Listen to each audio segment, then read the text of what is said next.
Hey guys, Jake here with etrailer. Today we're going to be taking a look at, I'm going to show you how to install the CURT In Bed Rails for fifth wheel hitches. Now today we're going to be installing this on a 2020 Chevrolet Silverado 2500. The installation is not too bad. The rails themselves are going to have a very thick steel construction with a carbide black finish on it, so it's going to be very durable. You're not going to have to worry about, because these are going to be permanently installed in the bed of your truck, you're not going to have to worry about rust or corrosion getting to them because of that thick carbide finish. It's also not going to chip like a standard powder coat finish is. We've had a lot of these come through etrailer, and we've just seen a lot of good things come out of this, this carbide finish. The three different sets of holes is going to be for fifth wheel hitches with different weight capacity. So your center ones are obviously going to be your lighter duty, and then your medium, and then your heavy duty is going to be spread out close to over top of your rails on your truck. Now, if you're wondering about how much space these are going to take up on the inside of your bed, because they are going to be permanently installed, it's only going to be about an inch over the taller of the two corrugations in your bed. So still going to be low enough if you use your truck for work or for little projects around the house. You can still slide plywood and sheets of drywall or pack it full of sporting equipment for the weekends. They're not going to take up a lot of space, and because they're angled on the front, it should be more than easy enough to be able to slide a board up and over top of them. Now this kit is going to come with custom fit brackets to fit your 2020 Silverado. What's nice about this is that it's going to utilize a hole in the frame to be able to put this nice large bolt in to hold our side rails in place.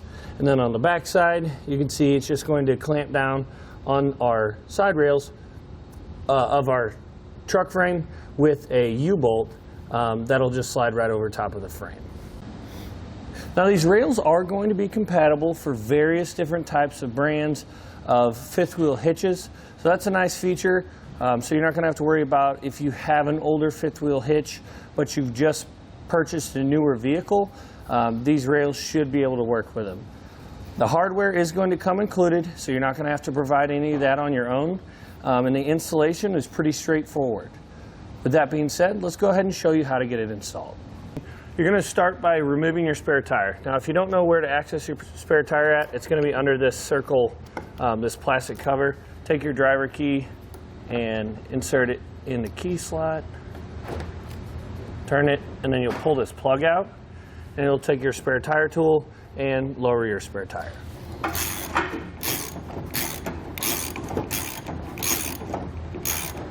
To get our first rail in place, what we're going to need to do is we're going to need to take 3 measurements from the back of our bed. So you'll measure from the back of our bed here. Now you can see our bed liner is pretty thick from factory, so we're going to need to add about 1/8 of an inch from the directions, the measurements in the directions.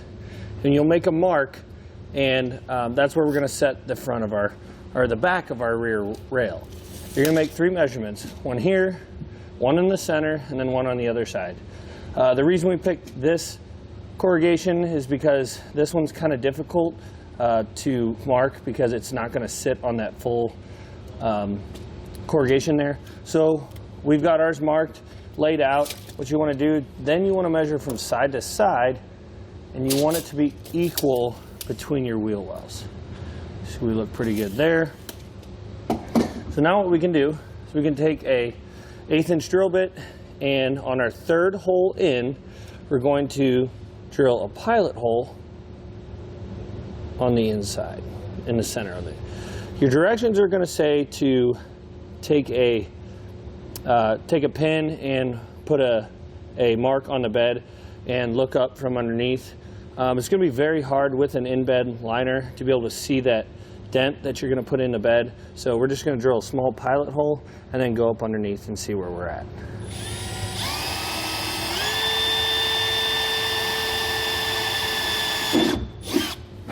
We'll go ahead and do that for both sides.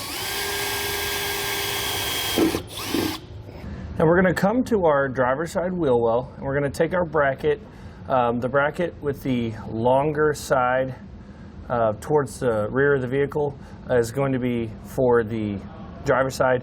They're going to go up and over the frame, so the other one, the longer side, will be on this side, so put that on the passenger side.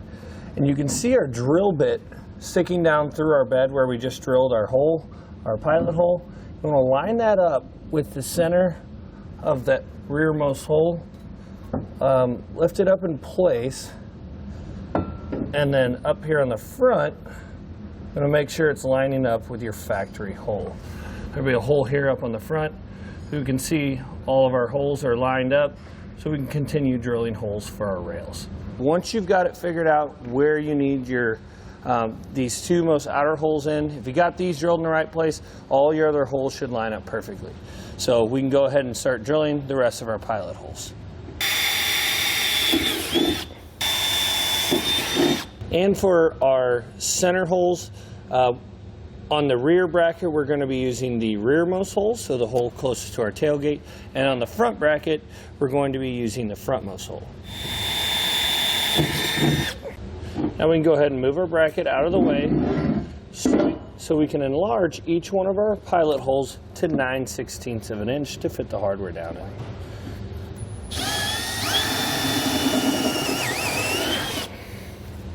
Now with our area vacuumed up, we can take a paint marker or some clear spray paint, and what we're going to do is we're going to cover that bare metal so that we don't have to worry about any rust or corrosion later on. We're going to do this for each of the holes that we drill in the bed. Now we can slide our rail back into place and insert our hardware.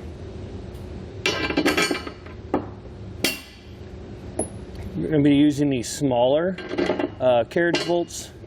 There's only going to be 2 larger carriage bolts, so they should be pretty easy to identify.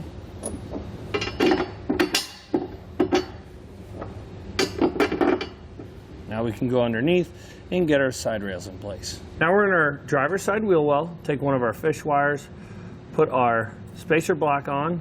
The spacer block is going to be the one with the largest square hole in it because we're going to be using the larger bolts that we referred to earlier. Take that bolt, thread it onto our fish wire until it's all the way on. And we can take our bolt, slide it in this hole here in our frame. And what's nice about this installation is the bolt's actually going to be coming out of the same hole too. So what we'll do is we'll throw the bolt in there, take our plate, put it in there. Now we can take our bracket, and now what you couldn't see there is that I pulled the fish wire through this opening on our side rail, lift it up into place. You should be able to pull that bolt through. Now that we've got our bolt pulled through, what we can do is we can carefully pull our fish wire off.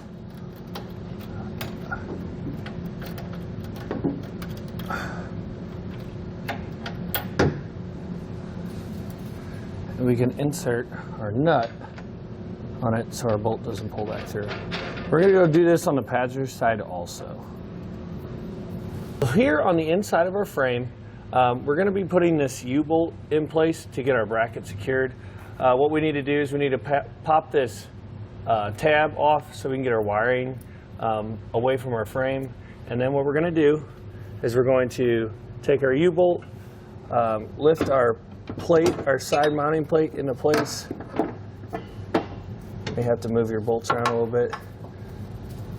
Slide your U-bolt over and then slide it through the 2 holes. Then we can take our 2 nuts and put them on the outside. We're going to do this on both sides. So now for our 2 bolts at the rear, we're going to take these spacers, and it's going to have a notch cut in it.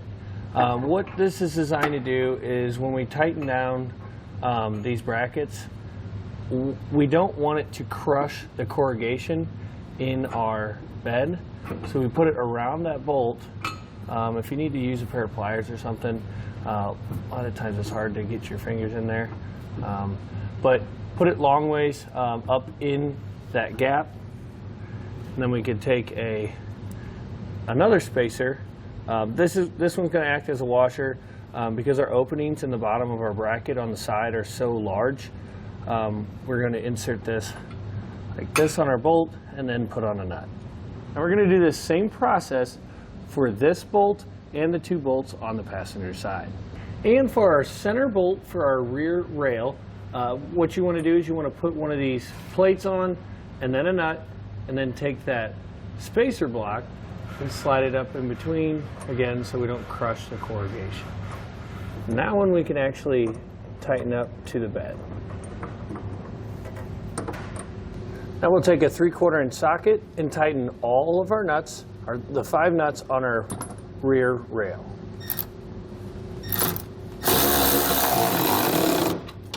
Now what we're going to do is we're going to set our 5th wheel base in place, set it in our rails, and then for our front rail, you can take it, set it down,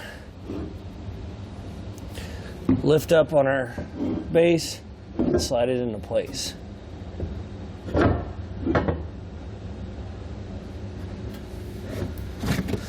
Now we've got our 5th wheel legs set in place. We did have to make a few minor adjustments to our legs. They were a little off, but we got them set down in our holes. The next thing you're going to do is you're going to measure from the wheel well to the edge of our front rail here, just like we did on the first rail, and make sure it's even on both sides. And then what you'll do is you'll take the rail and push it up against the front of each of our pinholes here to make sure it's tight up against our rails. So once you've done all that, made sure it's nice and square in the bed, on our center hole on our front rail, like we said earlier, we're going to be using this front hole. We can mark it with a paint marker, and then again on our 2 side holes, or 2 end holes, excuse me, it'll be in the 3rd hole. Now we go ahead and remove our front rail and drill our pilot holes, and then widen our holes to 9/16 of an inch.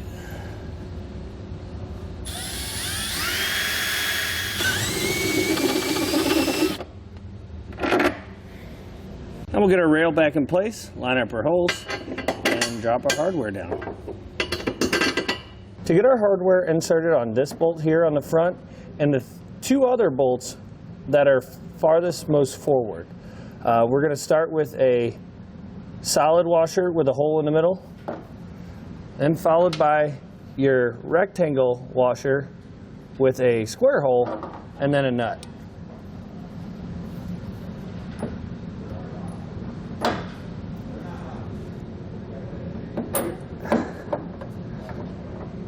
This can be a bit difficult to get your hands in there in order to get it in place, all while not pushing the bolt back up through the bed.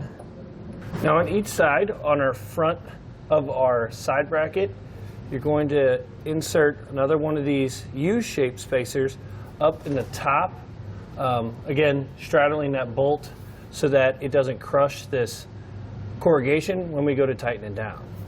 Now we'll take another square washer, slide it on, and then insert our nut. Now we'll go ahead and tighten up the 5 nuts on the 5 bolts that are on our front rail. Now we're going to torque all of our bolts in our in-bed rails before we tighten anything on our side rails. I'm just going to torque them to the specifications in the instructions. Now there's going to be a bolt on top of your frame here that's going to hold your heat shield in place. In order to torque these 2 nuts down on the passenger side, we're going to just go ahead and remove that bolt temporarily, bend our heat shield out of the way, get our bolts torqued down to specifications, and then reinsert that bolt. Take our heat shield and bend it down far enough to be able to get a torque wrench in there. Now we can go ahead and replace all of our heat shield bolts once we've had everything torqued down underneath. Now we can torque down our side brackets.